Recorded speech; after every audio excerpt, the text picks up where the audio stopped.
In the summer of 1992, English football didn't just start a new season.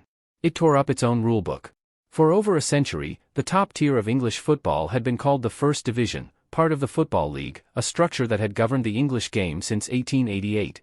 Then, in a single vote, 22 clubs walked away from it. They didn't ask permission. They built something new, called it the FA Premier League, and changed the economics of the sport forever.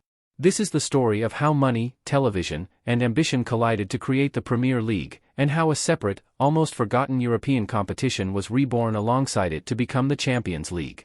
To understand why the Premier League happened, you have to understand what English football looked like before it. By the late 1980s, the game had a serious image problem. Stadiums were crumbling. Hooliganism had become a defining headline, and after the Heysel disaster in 1985, English clubs were banned from European competition entirely for 5 years. Then came Hillsborough in 1989, a tragedy that exposed just how unsafe and outdated English stadiums had become. The Taylor Report that followed forced clubs to convert to all-seater stadiums. That single requirement reshaped the financial reality of the English game.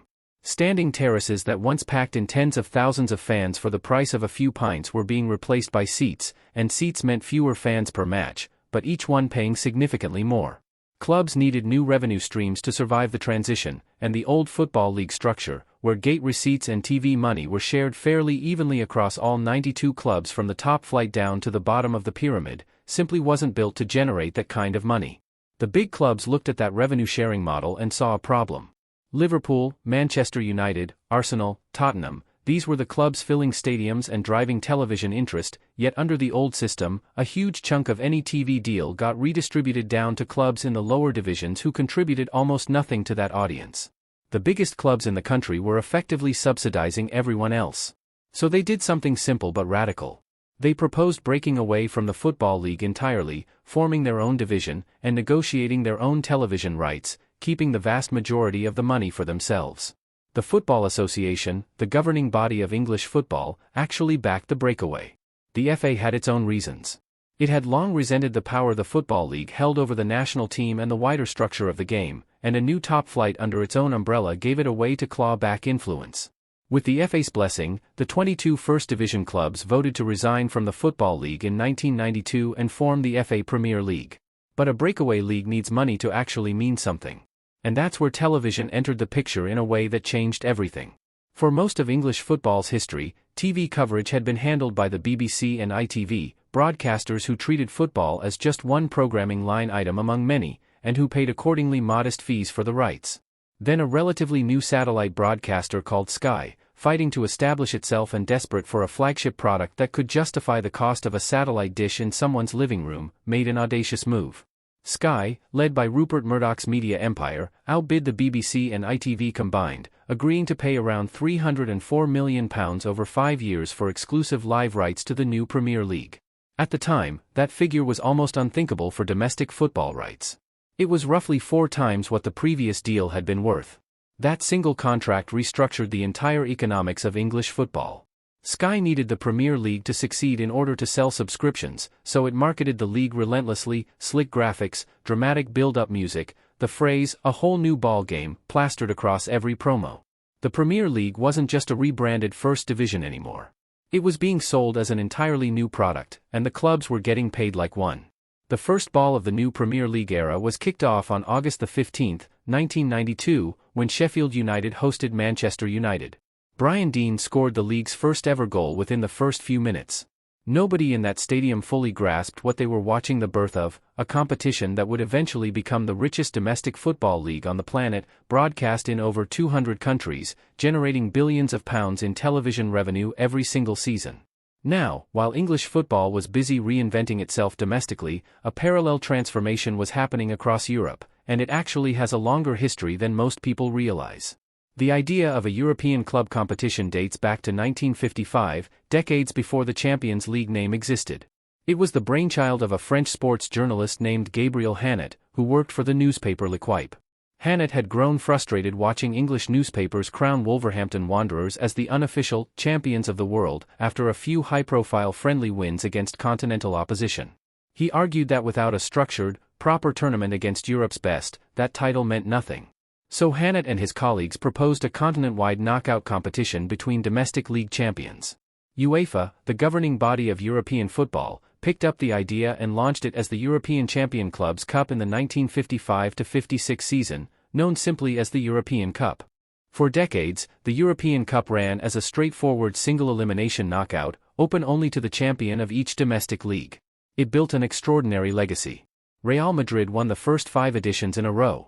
Clubs like Ajax, Bayern Munich, and Liverpool built dynasties around it. It became the most prestigious prize in club football, but it was also, structurally, a relatively small competition, with limited matches and limited commercial potential by the standards of modern broadcasting. By the early 1990s, as the Premier League was proving just how much money television could pump into football, UEFA looked at its own flagship competition and saw an opportunity sitting right there, mostly untapped. A straight knockout tournament meant some of Europe's biggest, most marketable clubs could be eliminated after just 2 legs, sometimes within weeks of the competition starting. That wasn't good for broadcasters who wanted guaranteed matches involving glamour clubs stretched across an entire season. So in 1992, the very same year the Premier League was born, UEFA relaunched the European Cup with a new structure and a new name, the UEFA Champions League. The format introduced a group stage before the knockout rounds, guaranteeing participating clubs a minimum number of matches regardless of an early loss. That single change was hugely significant. It meant more games, more advertising slots, more broadcast windows, and crucially, more revenue to distribute among the biggest clubs in Europe, the exact same financial logic that had just driven England's top clubs to break away and form their own league. The rebrand also came with a new visual identity that's now one of the most recognizable pieces of branding in sports, the Starball logo, and that unmistakable anthem composed by Tony Britton, adapted from Handel's Zadok the Priest, played before every single match to this day. Over the following years, UEFA kept expanding the competition's reach.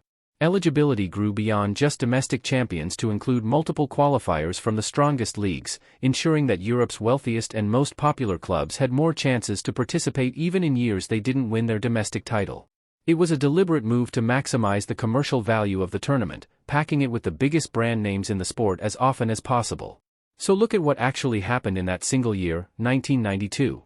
In England, the country's biggest clubs broke away from a century-old structure to capture television money for themselves. Across Europe, UEFA simultaneously reshaped its premier competition for almost exactly the same reason: more games, more clubs, more revenue.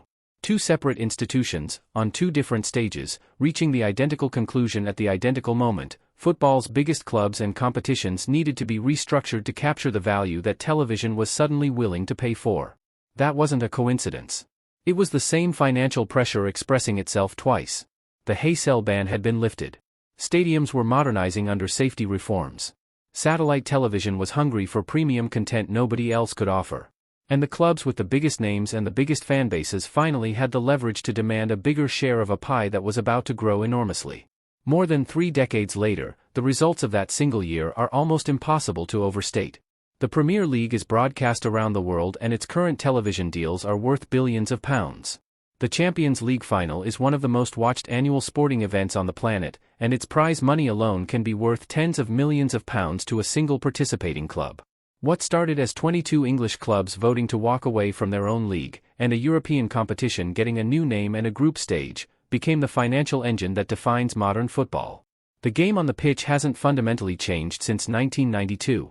Everything around it has.